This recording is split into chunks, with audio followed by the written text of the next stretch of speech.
In this video, traders, we're going to look at 9 strategies for trading altcoins. Stay tuned.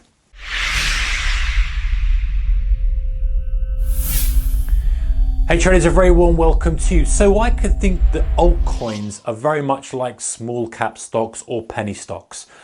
Seriously risky, but they can be very lucrative if you trade them right. Now you've got to approach them in a much different manner than you would do if you were trading a kind of bigger coin, or if you were trading a bigger stock, if we're looking at it in terms of penny stocks versus some of the larger stocks. So here's some ideas for methods and strategies for trading these kind of smaller altcoins. Okay, number 1.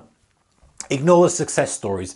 Don't get caught up in looking at what the founders have done before. Founders have done this and do that. You need to look at it more on an objective level. So look at the coin itself, look at how it's moving, forget about all the underlying stuff and just look at it purely from a technical perspective. Hey, the news is reasonably good behind it. Has it got a lot of volume coming into it? Has it got a lot of excitement behind it? Can I ride the wave of excitement and get out? Because let's just backtrack a bit. The whole point of trading these is, listen, there's going to be some of you who think, okay, I want to invest in it. It's going to be the next thing that's going to up the next 2,000%. But I'm talking about from a trading perspective. Our goal, if we're trading anything like this, whether it be an altcoin, a penny stock, whatever, is to get in, ride the wave of momentum and get out quick before that momentum dies down, because these things are just fueled by news. They're fueled by momentum. They're fueled by speculators. You need to be one step ahead of that crowd, getting in before the wave comes in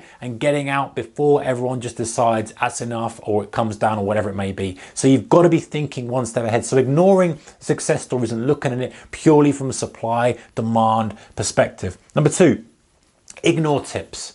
Do your own research on stuff. Forget about the tips that are coming through. Yes, maybe you use that as an alert to go and check out something and say, hey, this thing might be moving. Do I want to get involved in it? But end of the day, guys, we know the score. People are lobbing around this stuff because they're trying to pump it up, pump it up, pump it up. You don't want to be involved in anything that's just being pumped by tips. You want to be involved in something that's got genuine demand behind it, not just the demand comes from a newsletter or an announcement or some sort of pumping thing. You want genuine demand coming in throughout from people from doing their own research. That's the big wave that you can ride, rather than those little pump and dump schemes that are going on.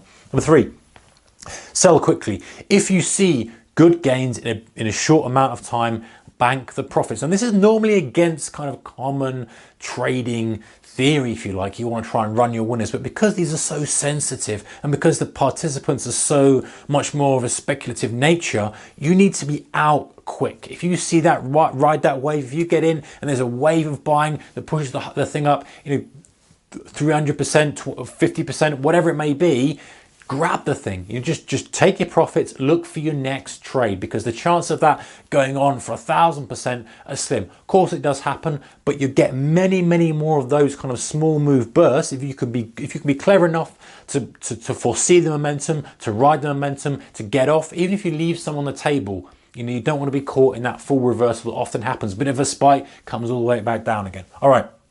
Number 4, don't get caught up with every announcement. Generally, with announcements coming out about a coin, it gives it a bit of a boost, but that's just because the PR is getting around, people are circulating around, people are buying it.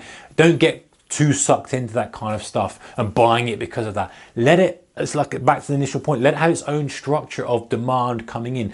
Good solid demand coming in that's outstripping the supply and that's causing that uptrend. And if you see little things that give you a bit of a boost and you're in it, all very well, but don't kind of see that and think, oh, I've got to get on it, because inevitably you'll end up chasing it.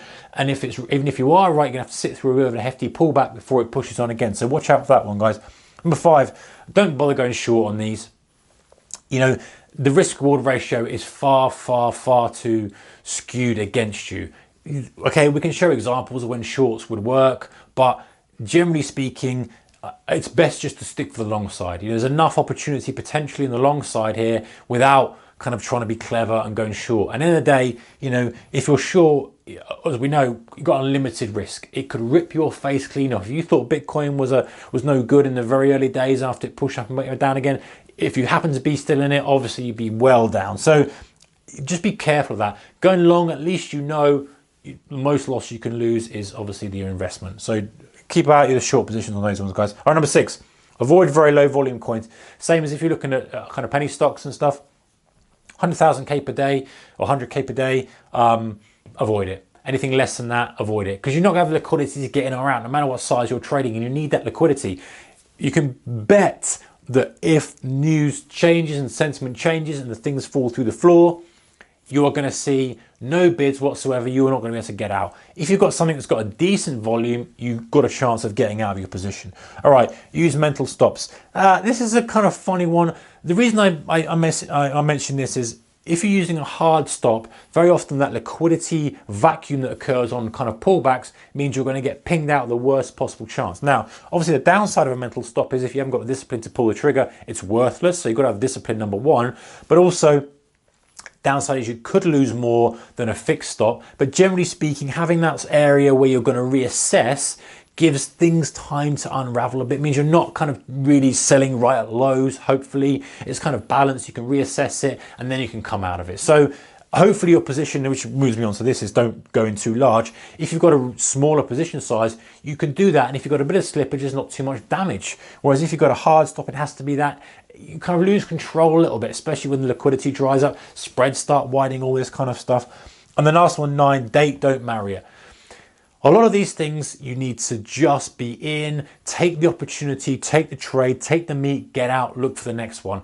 The chances of that being in the next Bitcoin, the next thing, are slim.